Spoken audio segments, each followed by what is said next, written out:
اور نتنیاہو کو گرفتار کر کے عدالت میں پیش کریں۔ اب جس کے بعد نتنیاہو ان تمام یورپی ممالک جس میں UK بھی شامل ہے ان میں سفر نہیں کر سکتا۔ سوئٹزرلینڈ بھی شامل ہے، وہاں بھی نتنیاہو نہیں جا سکتا، کیونکہ اگر وہاں نتنیاہو نے قدم رکھے تو فوری طور پر گرفتار کر کے اسے انٹرنیشنل کرمنل کورٹ میں پیش کیا جائے گا، جہاں پر نتنیاہو کا جنگی جرائم کے تحت ٹرائل ہوگا۔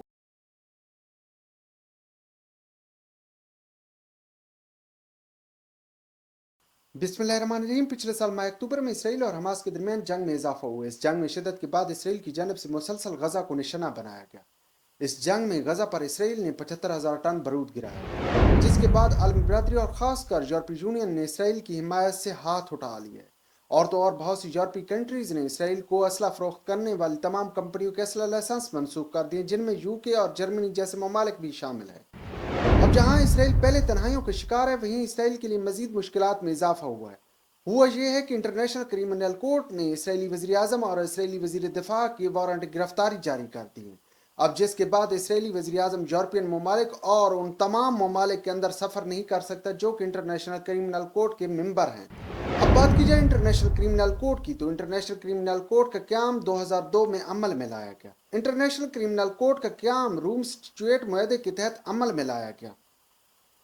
اس معاہدے کے تحت وہ تمام رکن ممالک انٹرنیشنل کرمنل کورٹ کے تمام فیصلوں کے پابند ہوں گے جو کہ انٹرنیشنل کرمنل کورٹ کی جانب سے سنائے جائیں گے۔ اب بات کی جائے رکن ممالک کی، تو انٹرنیشنل کرمنل کورٹ کے تقریباً سبھی یورپی ممالک شامل ہیں۔ اس کے علاوہ برازیل، کینیڈا اور میکسیکو بھی انٹرنیشنل کرمنل کورٹ کے ممبر ہیں۔ آسٹریلیا اور نیوزی لینڈ بھی انٹرنیشنل کرمنل کورٹ کے ممبر ممالک میں شامل ہیں۔ ایشیا میں سے بھی چند ممالک انٹرنیشنل کرمنل کورٹ کے ممبر ہیں، جبکہ افریقہ کی بات کی جائے تو جنوبی افریقہ سمیت بہت سے افریقن ملک بھی انٹرنیشنل کرمنل کورٹ کے ممبر ہیں۔ اب ان پر لازم ہے کہ وہ عدالتی فیصلے پر عمل درآمد کریں۔ فلسطین نے روم اسٹیچوئٹ میں 2015 میں شمولیت اختیار کی، اور فلسطینی اتھارٹی نے 2021 میں اپنا مقدمہ انٹرنیشنل کرمنل کورٹ میں پیش کیا، جس میں موقف اپنایا گیا کہ اسرائیل کی جانب سے مسلسل انسانی حقوق کی خلاف ورزی ہو رہی ہے۔ 2023 میں جو کچھ اسرائیل کی جانب سے غزہ میں ہوا، اس کے بعد عالمی برادری کی جانب سے یہ کہا جانے لگا کہ نتنیاہو جنگی جرائم کا مرتکب ہو رہا ہے، اور انہی الزامات کے تحت انٹرنیشنل کرمنل کورٹ نے اسرائیلی وزیر اعظم کے وارنٹ گرفتاری جاری کیے ہیں۔ صرف اسرائیلی وزیر اعظم نہیں بلکہ اسرائیلی وزیر دفاع بھی شامل ہے۔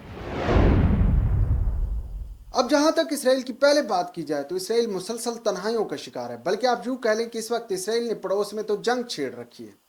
جبکہ عالمی سطح پر بات کی جائے تو بہت سے ممالک اسرائیل کے ساتھ اپنے سفارتی تعلقات منقطع کیے بیٹھے ہیں، اور تو اور بہت سے قریبی ممالک جن میں امریکہ بھی شامل ہے اسرائیل کے لیے اپنی سفری سہولیات بند کر رکھی ہیں، اور امریکہ جیسے ملک نے بھی اپنے شہریوں کو اسرائیل کے سفر سے منع کر رکھا ہے۔ اب انٹرنیشنل کرمنل کورٹ کی جانب سے یہ فیصلہ آنے کے بعد جہاں اسرائیل کی تنہائیوں میں مزید اضافہ ہوا ہے، نتنیاہو کے جنگی جرائم کے جرم میں وارنٹ گرفتاری جاری کیے گئے، وہیں پر فلسطین کے لیے اخلاقی سپورٹ میں اضافہ ہوا ہے، اور عالمی سطح پر فلسطین کے موقف کو مزید پذیرائی ملی ہے۔